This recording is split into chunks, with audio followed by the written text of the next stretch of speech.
Hi, and welcome to Bojack Season 3 and to our third module of the class. I think Season 3 is where the show really hits its stride in terms of being willing to take on incredibly complex issues and not back off and not pretend that it's in any way any kind of shallow animated show. So this is an intense season. Not as much as season 4. Strap in for season 4, but season 3 has a lot going on in it. So this is just a little mini introductory lecture to let you know what we're going to be talking about during this season. I think the overriding theme of season 3 is what it means to be alone and what it means to be connected to other people and what it means to be connected to a place. These are three interlocking issues, as we'll see during the course of the season. It's a philosophical question what it means to be connected to another person. Connected is a very weird word, so there are different kinds of connections, and some of them are meaningful and some of them aren't. We say, oh, I really felt connected to that person, but what does that mean? It's also a philosophical issue what it means to be alone, because I think there are times where we feel like we're alone even though we're in the middle of a crowd, right? Aloneness isn't just a matter of there being nobody else around. Aloneness is a kind of an existential state where you're not connected to anybody. You're not planted in a social world. I think season 3 really explores these themes of aloneness and connection. What is aloneness? What is connection? And also, why are they important? How is our identity built through who we're connected to and how we're connected to them? And how is our identity, how does it survive when it's alone? Are we more ourselves when we're alone, or are we less ourselves when we're alone? Or sometimes one, sometimes the other. I also mentioned connectedness to place. This is something that we've already talked about a little bit.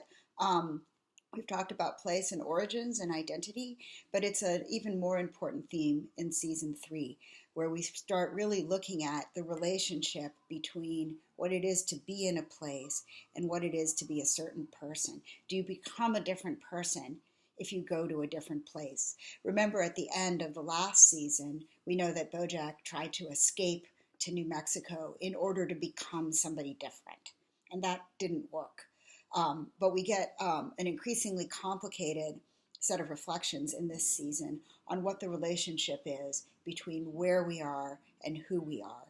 How is being planted in a specific material place and feeling connected to that place or disconnected from that place relevant to understanding our identity and our selfhood? So one of the things that we're going to really look at a lot in this season is, what does it even mean to feel at home in a place or connected to a place? And what makes a place feel alien or not at home or uncanny, as philosophers sometimes put it? When you're in a place that's alien to you, how is that disorienting? How does that undermine your ability to reason about what it is that you want to do and to make choices? Think about this.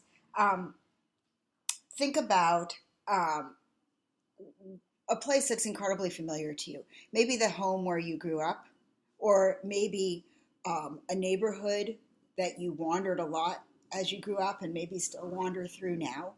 And think about how you can move through that space unreflectively, right? You don't even have to think about it. Your body and your sense of self have already absorbed that place. So you know how to reach for things without thinking about them. You know how to find your way around without thinking about it. And very importantly for our purposes, you have a sort of unreflective sense of what belongs in that place and what doesn't. So if something new shows up in your home, a new piece of furniture, say, or if something new shows up in your neighborhood, like a business that wasn't there before, or a kind of person who didn't used to be there, you'll notice it'll leap out at you because you have a very fine-grained sense of the expected and the unexpected when you're in a place that's home-like, and you can negotiate that place with very little effort.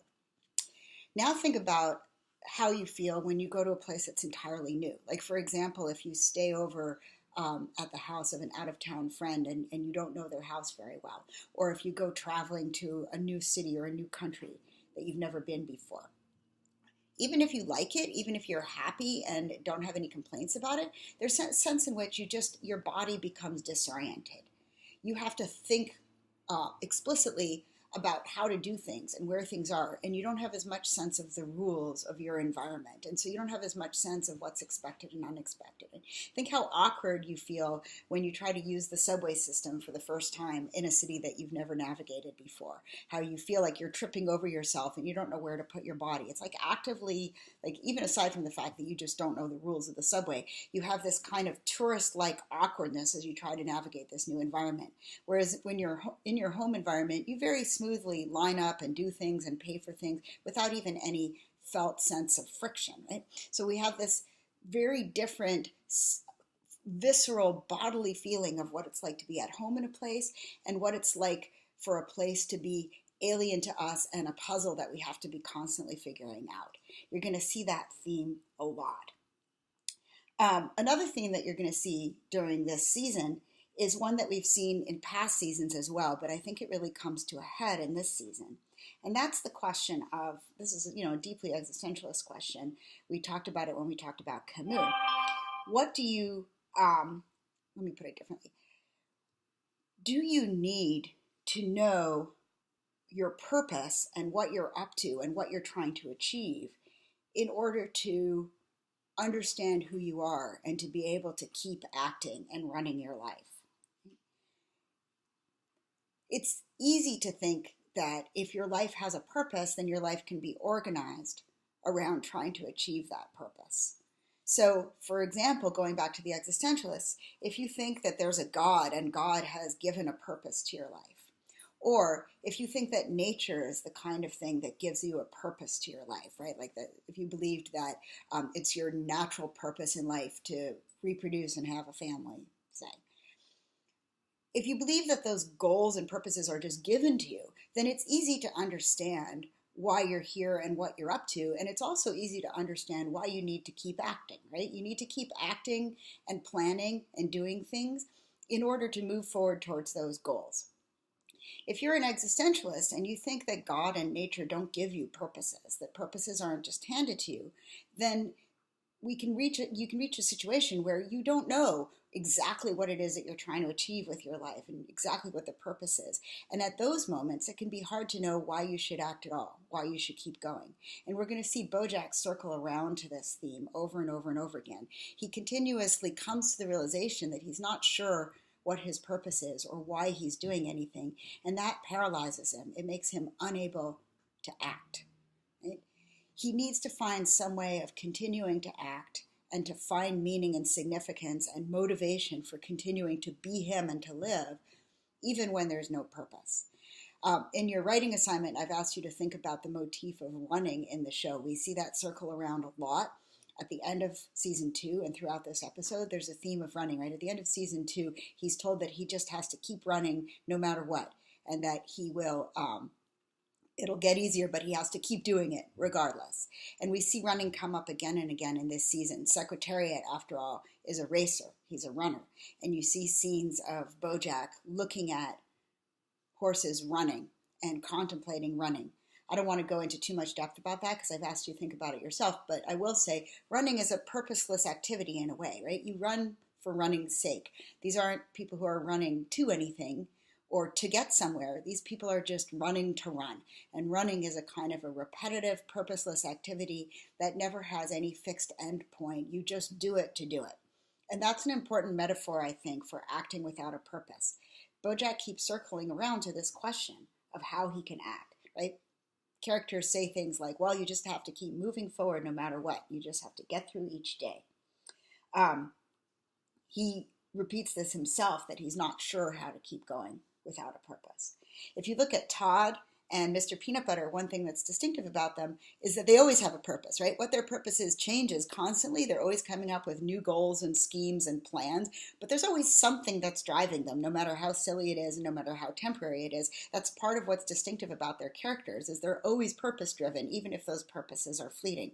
So neither Todd nor Mr. Peanut Butter ever seem to have this kind of existential worry. They're never asking themselves, well, should I just stop doing everything because there's no point? They never ask themselves, what's the meaning of life? They're both completely good at inventing purposes and then pursuing them enthusiastically and finding meaning in them, even though, importantly, really noticeably, right? Those purposes are not given to them by God or nature. They're bizarre contingent purposes that they invented on their own, but it's enough to keep them motivated. Whereas Diane and Princess Carolyn and Bojack, in contrast, really struggle with how to continue when they have these moments of feeling like there's no purpose. And they're not good at just artificially assigning themselves a purpose. Carolyn sometimes is, but Bojack and Diane are particularly suspicious of purposes that seem arbitrary to them. So I want you to track that throughout this season. One last point about this, you might think that a way to keep yourself motivated is not to have some grand purpose that keeps you motivated and keeps you moving, but instead your motivation might be just happiness. This position is called hedonism by philosophers. It's the idea that ultimately all of us are motivated by making ourselves happy. And everything we do in order to try to achieve happiness. Even if we do something that is altruistic or generous or moral, according to the hedonist, ultimately we do it because helping other people or being moral makes us happy. So that's another way of finding motivation, right? Not some big goal or purpose that you're trying to achieve, but just sort of sustaining happiness. But notice that that very explicitly doesn't work for for Bojack or Diane or Princess Caroline either, right? All three of them repeatedly come back to the idea that nothing is guaranteed to make them happy, and that somehow or other they have to keep going without having happiness, because even things that should give them happiness really don't. They all repeat that over and over again. They might get fleeting happiness, but they can't count on happiness. They can't do things that are guaranteed to give them happiness and organize their lives that way, because whether they're happy or not doesn't really depend, they each discover over and over again, on what they do or what they achieve. So for them, hedonism is not a structuring goal that's going to keep them going. They have to find something else. And sometimes they don't find it and they get paralyzed. And if you can't find any motivation to act and you just lose that sense of what keeps you moving forward because you've lost any sense of purpose, that's, I think, one very good way of defining depression, right? That's a way in which you can become paralyzed, where nothing can seem motivating. And we see all of these characters, but especially Diane and Bojack, struggle with exactly that form of depression, the kind of depression that paralyzes them and makes them just stop doing things because they can no longer answer for themselves the existential question of why they should do anything. And it's a deep and important question. It's not an easy one to answer. Okay, this is going to be a differently structured set of lectures from the ones in Module 1 and Module 2, because my next lecture is going to focus on a deep dive into just one particular episode, namely Episode 4, Fish Out of Water, because that's such a rich and interesting and important episode, and it has so much integrity that I thought it deserved its own lecture. So our next lecture will be on that one episode, and then we'll move back out to explorations of more general issues in the show. All right, see you shortly.